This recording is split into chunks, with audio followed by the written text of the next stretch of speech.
ఏం కొంటారు? బంగారం కొనాలా? మనకి అక్షయ తృతీయ రోజున బంగారం కొనాలని ఏ పురాణాల్లో కానీ ఎక్కడ శాస్త్రాల్లో కానీ ఎక్కడా లేదు. మనకి ఎవరో మహానుభావులు ఎవరో చెప్పారు, అదంతా మనం పాటించుకుని పోతూ ఉన్నాం. మాకు బాగా గుర్తు, మాకు చిన్నప్పుడు అది లేదు. యూట్యూబ్లో వచ్చిన తర్వాత బాగా పెరిగింది అది, బంగారం కొనాలి అనేటువంటిది. అక్షయ తృతీయ రోజున మనం ఏది చేస్తామో అది అక్షయంగా, క్షయము అంటే నశించుట, అక్షయము అంటే ఎప్పటికీ నశించకుండా అది మనల్ని కాపాడుతూ ఉంటుంది అని అంటారనమాట.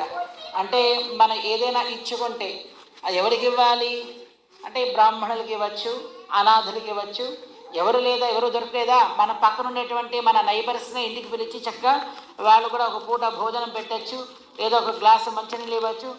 బాగా పైసలు ఉంటే బంగారం కూడా దానం చేయవచ్చు. ఇవి చేయమన్నారు. ఏదో ఉన్నదాన్ని 10 మందితో పంచుకోండి, అది అక్షయమయ్యి మన వంశాన్ని కాపాడుతుంది, మన పిల్లలకి వచ్చేటువంటి తరానికి ఏ కష్టం రానికుండా అది కాపాడుతుంది అని మన పెద్దలు మనకు తెలియజేశారన్నమాట. మనం బంగారాన్ని ఎందుకు కొనకూడదు అంటే మనకి కలిపురుషుల యొక్క ఆవిర్భావం తెలియజేస్తుంది.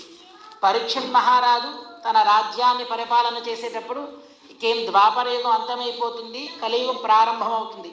అటువంటి సమయంలో కలిపురుషుడు ఈ భూలోకానికి వస్తాడనమాట. ఇంకా ఆయన రాజ్యం చేయాలి కదా, కలిరాజ్యంతో ఆయన చేయాలి కదా. అది ఇక్కడ గురుజంగాల దేశం అనేటువంటి ఆ దేశంలో వృషభ రూపమయ్యే ధర్మము 4 పాదాలతో ఉంటుంది అంటారు కదా. ఆ ధర్మము ఒక వృషభ రూపంతో ఒకే కాలు పైన ఉంటుంది. అంటే 4 పాదాలు అంటే ఏంటి తెలుసా? ధర్మానికి 4 పాదాలు ఉంటాయి. సత్యము, శౌచము, దయ, తపస్సు, ఇవి 4 పాదాలు ఉంటారనమాట. ఇది ఒక యుగానికి ఒకటి తగ్గిపోతూ ఉంటుంది. మనకి 4 ఉన్నాయి కదండి. గోవిందా. మనకి సత్యము,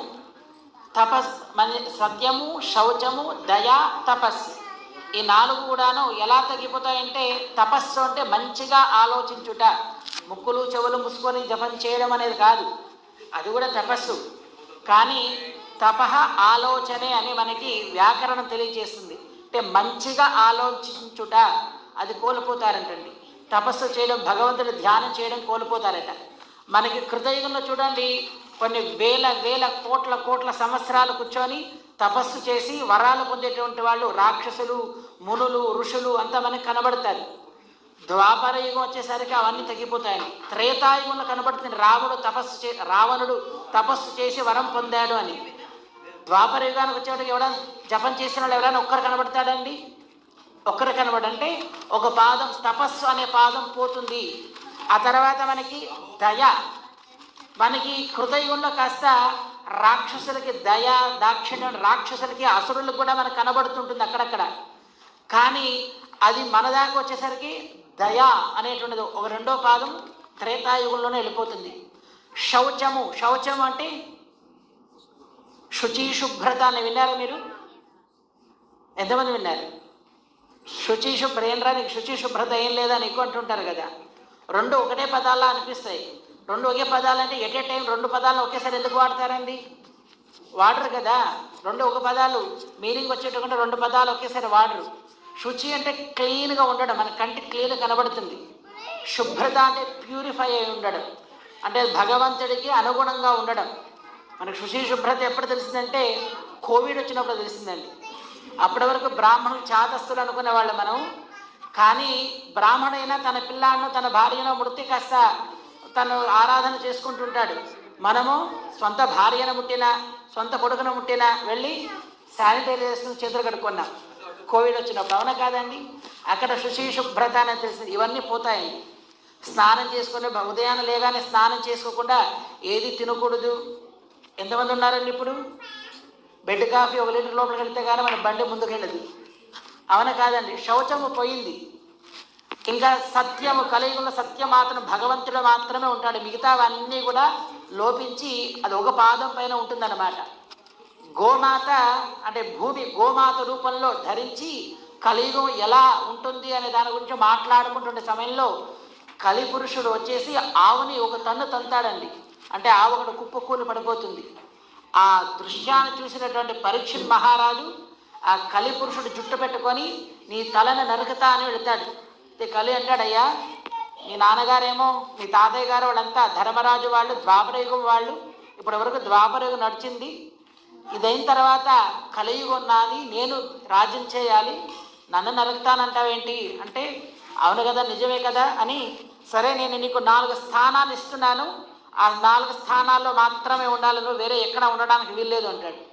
సరే అంటాడు. అందులో ఏంటి 4 స్థానాలు అంటే, 1వది జూదం ఆడుతుంటారు కదా, గ్యాంబ్లింగ్ అంటారు, అది 1వ ప్లేస్. ఎన్ని అబద్ధాలు ఆడుతుంటారండి, తన ఆస్తిని తన మొత్తం అన్నింటిని కూడా పోగొట్టుకుంటుంటాడు అక్కడ, మళ్ళీ బీదవాడైపోతుంటాడు, మళ్ళీ ఆస్తి సంపాదించడానికి మోసాలు చేస్తుంటాడు, అబద్ధాలు ఆడుతుంటాడు, ఇది జూదం. 2వది పానం అంటే నీళ్లు తాగడం కాదు, సురాపానం చూస్తుంటాం కదా, అవన్నీ కూడా అవి మన చుట్టూ ఇక్కడ బయటకు అడుగుపెట్టాలంటే చుట్టూ అవే ఉంటాయి తప్ప మిగతా మంచినీళ్ళు దొరకవు, మొత్తం అవి కావాలంటే మనకు ఫ్రీగా దొరుకుతాయి, అవునా కాదా అండి?